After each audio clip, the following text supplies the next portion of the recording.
انسان اپنی زندگی میں جو نیک کام چھوڑ جاتا ہے وہ صدقہ جاریہ بنتے ہیں، لیکن سوشل میڈیا پر شیئر کی گئی فحش یا نازیبا چیزیں گناہ جاریہ بن جاتی ہیں۔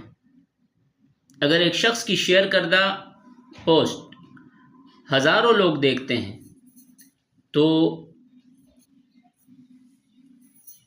ان سب کے گناہ کا ایک حصہ شیئر کرنے والے کے نامہ اعمال میں بھی لکھا جاتا ہے۔ مرنے کے بعد بھی وہ ڈیٹا انٹرنیٹ پر موجود رہتا ہے اور اس کے لیے عذاب کا ذریعہ بنتا رہتا ہے۔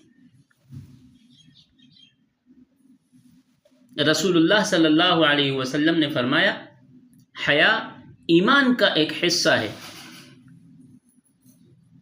اور جب انسان بار بار نازیبا مواد دیکھتا ہے تو اس کا دل سیاہ ہو جاتا ہے اور گناہ کی قباحت ختم ہو جاتی ہے، اسے یہ احساس ہی نہیں رہتا کہ وہ کتنا بڑا جرم کر رہا ہے۔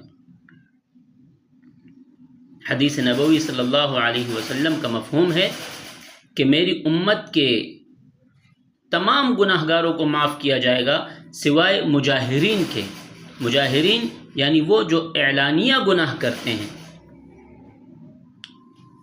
ایک شخص تنہائی میں گناہ کرتا ہے تو اللہ اسے چھپا لیتا ہے، لیکن سوشل میڈیا پر شیئر کرنا ایسا ہی ہے جیسے بندہ خود اپنے گناہ کا پردہ چاک کرے اور دوسروں کو گواہ بنائے۔ اس مختصر زندگی میں ہمیں اپنے آپ کو اور اپنے ارد گرد کے لوگوں کو اس دلدل سے نکالنا ہوگا۔ پہلا قدم یہ اٹھانا ہے کہ ایسے اکاؤنٹس کو